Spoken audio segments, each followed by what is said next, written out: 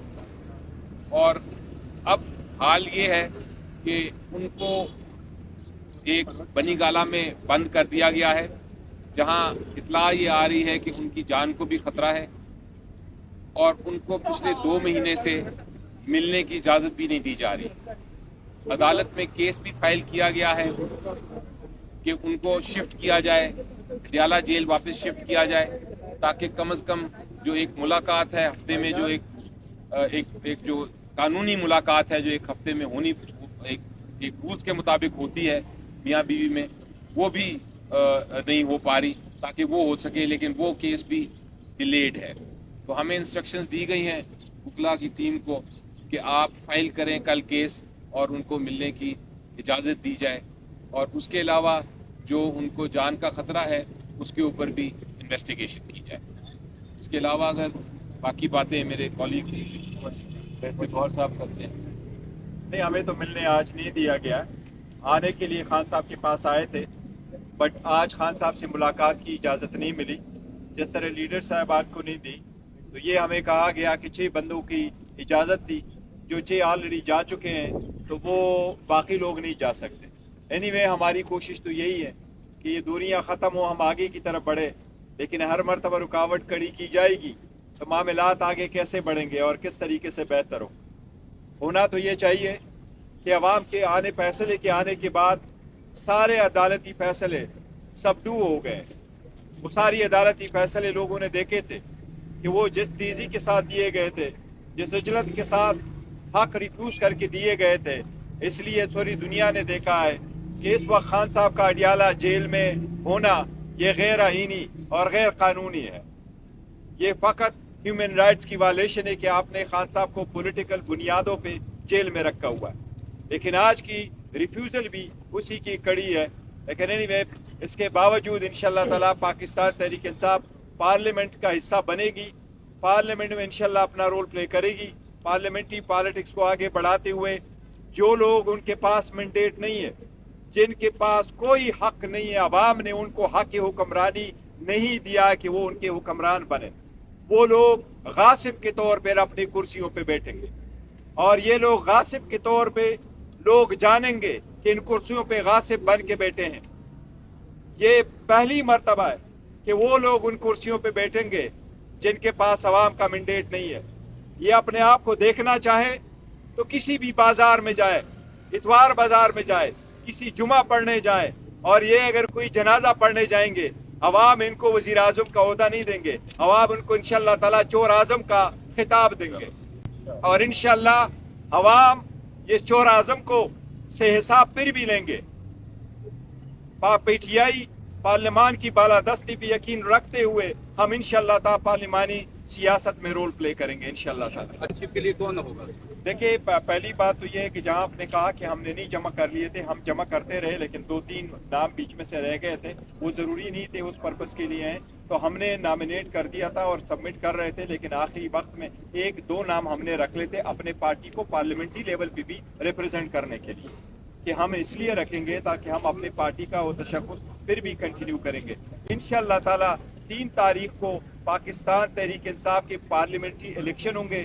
اس مرتبہ انشاءاللہ تعالیٰ چیئرمین شپ کے لیے ہمارے کینڈیڈیٹ علی ظفر صاحب ہوں گے انشاءاللہ تعالیٰ، اور عمر ایوب صاحب ہمارے سیکرٹری جنرل کے لیے کینڈیڈیٹ ہوں گے. یہ خان صاحب کا فیصلہ ہے، ہم باقی سارے پارلیمنٹری رول پلے کریں گے انشاءاللہ تعالیٰ، اور علی صاحب کو کامیاب اور کروائیں. اس سے صاحب جو ابھی آپ نے نام لیے یا ہم نے دیکھا جو وزیر اعظم نامزد ہو رہے ہیں، وزیر اعلیٰ کے پی کے ہو گئے، پنجاب ہو گئے، اس میں کسی بھی جگہ آپ کا نام نہیں. آپ بڑے مشکل حالات کے ساتھی رہے. کیا یہ جو خبریں درست ہیں کہ آپ کو سائیڈ لائن کیا جا رہا ہے؟ نہیں، بالکل ایسا نہیں ہے. پارلیمنٹری پالیٹکس بڑی ایک اپنے اسٹیج کی ہے. عمر ایوب صاحب بڑے بہترین ہیں. جب خان صاحب نے فیصلہ کر لیا تھا تو 2-3 فیصلے ایون الیکشن کے پہلے وقت سے خان صاحب نے کر لیے تھے. اس کے تناظر میں ہم نے اپنے کینڈیڈیٹس کو پہلے بھی کہہ دیا تھا کہ آپ 2 سیٹوں پہ انتخاب نہ لڑے، ایک پہ کریں، کیونکہ یہ فیصلے پہلے ہو چکے تھے. عمر ایوب صاحب کا بہت بڑا 20 سال کا پارلیمنٹری ایکسپیرینس ہے، تو اسی لیے ان کو لایا گیا تھا. اور جمہوریت اسی کو کہتے ہیں کہ دیکھو نا، یو ڈونٹ کیپ آل جو ہے نا پوسٹ، وہ اپنے پاس نہیں رکھتے. اور آئندہ کے لیے ہم نے جو انشاءاللہ تعالیٰ پارلیمنٹری پارٹی کے اپنے رول ہوں گے اور پولیٹیکل پوزیشن ہے، اگر خان صاحب اللہ کرے جلد سے جلد باہر آ جائے تو انشاءاللہ تعالیٰ پھر پراپر الیکشن دوبارہ کروائیں گے، اور پھر سارے جو پولیٹیکل آفیسز ہیں وہ انشاءاللہ وہ ان لوگوں کے پاس ہوں گے جو ان الیکٹڈ ہوں گے۔